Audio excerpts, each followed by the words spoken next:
جب بہار کی سرزمین پہ قدم رکھا اپنے پیر و مرشد کی تلاش میں، تو اس وقت مخدوم بہار حضرت علامہ شرف الدین یحییٰ منیری رحمۃ اللہ علیہ بہت بڑے بزرگ ہیں. ان کی زندگی کبھی یاد دلائے تو عرض کروں گا، بہت بڑے بزرگ ہیں، اعلیٰ ان کا درجہ اللہ نے بہت بلندی سے عطا کی ہے. تو یہ اس وقت بستر پر تھے اور اپنے مریدوں سے کہتے تھے کہ ایک مخدوم جاتا ہے، توجہ فرمائیں، ان اللہ علی کل شیء قدیر، اللہ جو چاہتا ہے ہوتا ہے، اللہ جسے جو چاہتا دیتا ہے. مخدوم بہار کہتے ہیں لوگوں میرے مریدوں، ایک مخدوم جاتا ہے دوسرا مخدوم آتا ہے. کہا کون مخدوم آتا ہے؟ کہا ایک حسینی صحیح النسب سید آنے والا ہے، اس کا چہرہ بڑا خوبصورت ہے، گورا گورا رنگ ہے، اور اس گورے رنگ کی وجہ سے اس کی داڑھی بھی لال ہے، اور وہ پان کا شوقین ہے، پان کھاتا ہے تو اس کے ہونٹ پان کی خوبصورتی سے لال ہے، اور اس کا نام محمد اشرف ہے، اور وہ حسینی سیدوں میں سے ہے. اللہ اکبر. یہ یہاں تک بتا دیا، کبھی ملاقات نہیں ہوئی، یہاں تک بتا دیا. دیکھو اللہ والے یہ سب کچھ جانتے ہیں، اللہ والوں کو یہ سب خبر ہوتی ہے. اللہ کے ولی وہ ہوتے ہیں، مسلمانوں اولیاء سے رشتہ جوڑو، فیضان ملے گا، برکتیں ملے گی. آج جو تم تباہی کے دہانے پر ہو، ولیوں سے دور ہونے کی بنیاد پر ہو. اللہ اکبر. اولیاء اللہ سے تمہیں دور کیا جا رہا ہے، جن کی کرامتیں قرآن میں بیان ہوئی، احادیث میں آئی ہے. آؤ ان ولیوں سے رشتے استوار کرے. اور کہا کہ اس کا نام کیا ہوگا، اور خبردار میری نماز جنازہ کوئی نہیں پڑھائے گا. وہی جو حسینی سید آ رہا ہے نا، وہ سید پڑھائے گا میری نماز جنازہ. اور یاد رکھیں، دنیا میں سیدہ فاطمہ سے لے کر اب تک جتنے غوث ہوئے ہیں وہ سب نبی کے خاندان کے ہوئے ہیں. غیر سادات کو مقام غوثیت ملا نہیں. مقام غوثیت صرف سادات کے مقدر میں، صرف سادات کے مقدر میں. یہ رسول اللہ کے خون کی برکت ہے کہ اور لوگوں کو عبادت ہزاروں دن عبادت کر کے جو نہیں ملتا، وہ سادات نبی کے خاندان والوں کو چند دن کی عبادتوں سے وہ مل جاتا ہے. یہ شان حضور کے خون کی، یہ تاثیر رسول اللہ کے خون کی، اور قیامت تک یہ سلسلہ چلتا رہے گا. اور مقام غوثیت کے لیے اللہ نے اس زمانے میں مخدوم اشرف کا انتخاب فرمایا تھا، کیونکہ وہی میری نماز جنازہ پڑھائے گا. اور جب آنکھیں بند کر لی وصال ہو گیا، غسل دیا، کفن پہنایا. لیکن اب جنازے کی نماز کا وقت آیا تو نماز جنازہ کا ٹائم آیا تو سوچا کہ ہر پیر کی تو وصیت ہے. ڈھونڈنے لگے تو دیکھا کہ سامنے سے خوبصورت بندہ پیدل چلا رہا ہے. تو سلام کیا، پوچھا آپ کا نام محمد اشرف ہے؟ کہا جی ہاں. آپ سید حسینی؟ گردن نیچی کر لی، کہا کہ جی ہاں، یہ برکت بھی مجھے حاصل ہے. اور اس کے بعد پھر لے کر کے گئے تو کہا کہ نماز جنازہ پڑھائی. کہا نہیں میں نہیں پڑھاتا. کہ ہمارے پیر کی وصیت آپ کو پڑھانی ہوگی. کم اس قابل نہیں. خدا کی قسم کیا عاجزی، کیا عاجزی. یہاں تو نماز جنازہ کے لیے جھگڑے ہیں. میں پڑھاؤں گا، میں پڑھاؤں گا تیرے.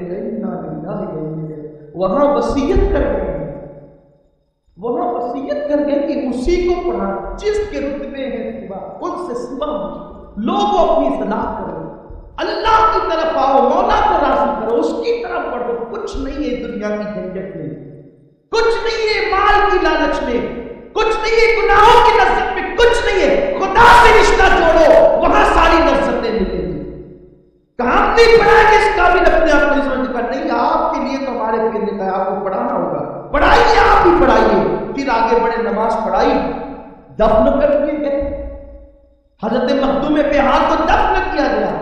لیکن جیسے انہیں دفن کیا گیا، قبر اندر بنا دی گئی، حضرت مخدوم بہار کا ہاتھ باہر آ گیا.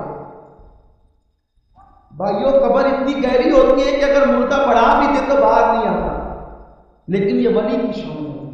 سبحان اللہ. بار بار ہے مریدین حیران ہے کہ آپ باہر کیوں آ رہے ہیں. یہ ساری داستان ہمارے لیے نہیں ہے، اہل سنت میں ملے گی، کیونکہ اللہ والوں کی شان جیتا ہے. الحمدللہ تعالیٰ فضل ربی، کہ ہمارے رب کا فضل ہے. ہمارے یہاں کیسے کیسے اللہ والے موجود ہیں، اللہ کے ولی، اور صرف ہمارے یہاں ہی ہے یہ برکتیں. صرف آپ کو یہی ہاتھ باہر آ گیا. جب ہاتھ باہر آیا ہے مریدین حیران ہو کر، مریدین حیران، سب پریشان ہے. یہ کیا ہو گیا؟ کوئی کچھ جانتا نہیں. حضور مخدوم پاک کے پاس آئے، اور جب حضور مخدوم اشرف کے پاس آئے تو آنے کے بعد کہا کہ حضور اصل یہ ہو گیا کہ ہمارے پیر کا ہاتھ باہر آ گیا، سمجھ نہیں آتا کہ باہر آیا.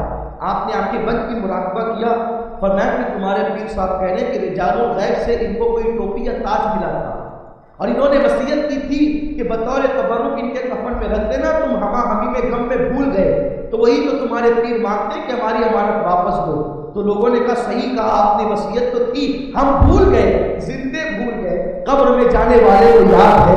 یہ اللہ کے ولیوں کی شان ہے، ان اللہ علی کل شیء قدیر، اللہ اکبر۔ جب وہ تاج لایا گیا اور ہاتھ میں رکھا گیا تو آپ نے ہاتھ اندر کر لیا، اور پھر روح شرف الدین یحییٰ منیری مخدوم پاک پر ظاہر ہوئی اور کہا کہ میرا ایک جبہ ہے جو بطور امانت میں نے رکھا تھا، اے اشرف اس کے حقدار تم ہو، اس لیے وہ جبہ تم کو دیتے ہیں، وہ خرقہ تم کو دیتے ہیں، لے لو وہ خرقہ۔ اللہ اکبر۔ آپ نے فرمایا ان کے مریدین سے کہ دیکھو بھائی، مخدوم پاک نے مجھ سے کہا کہ ان کا جبہ مجھے دے دو، کہا کہ کیسے دیں گے آپ کو؟ اتنا سب کچھ دیکھ کر بھی جب دینے کی باتیں کا کیسے دیں گے؟ ہمارے پیر کا جبہ ہے۔ کہا دیکھو تمہارے پیر کی روح نے مجھ سے کہا کہ دے دو، کہا نہیں دیں گے۔ کہا پھر ایک کام کرو، تم اپنے پیر کا جبہ اٹھا کر کے لاؤ، ان کی قبر پہ رکھ دو، وہ جس کو چاہیں گے اس کو ملے گا۔ اس کا مطلب آج سے 800 سال پہلے بھی ایمان والوں کا یہی عقیدہ تھا کہ ولی قبر میں جا کر بھی طاقت دکھا سکتا ہے۔ یہ مخدوم اشرف کا عقیدہ ہے بھائیوں، یہ تاریخ السلطنت مخدوم اشرف کا عقیدہ ہے کہ ولی کا پاور قبر میں جانے کے بعد بھی رہتا ہے۔ کہا رکھ دو پیر کی قبر پہ جبہ، پھر دیکھو وہ جس کو چاہیں گے اسی کو ملے گا۔ جبہ لایا مریدوں نے، رکھا قبر پہ مریدوں نے، جب رکھ دیے گئے تو کہا کہ اب اٹھاؤ باری باری، اٹھا کر کے لائے تھے نا، اٹھا کر کے جبہ لائے تھے نا، لیکن جب قبر پہ رکھا ایک ایک آ کر اٹھاتے وہ جبہ اٹھتا نہیں، دوسرا اٹھاتا اٹھتا نہیں، تیسرا اٹھاتا اٹھتا نہیں۔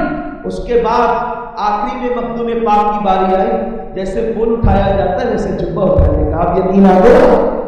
اور اس کے بعد جب آپ نے جبہ پہنا تو اس کے بعد جب جبے کے بعد پھر محفل سجی، اور محفل سجنے کے بعد جب پڑھنے والوں نے پڑھا تو آپ کو وجد آیا، عالم وجد میں جبہ اتارا اور پڑھنے والوں کو تو فتن دے دیا۔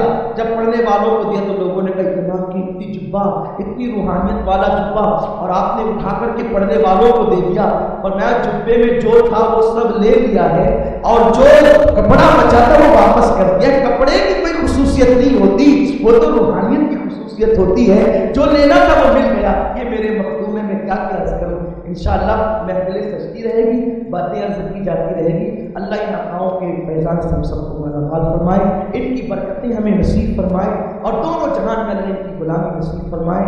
دوران گفتگو کوئی غلطیوں کو اللہ معاف فرمائے۔ وما علینا الا البلاغ۔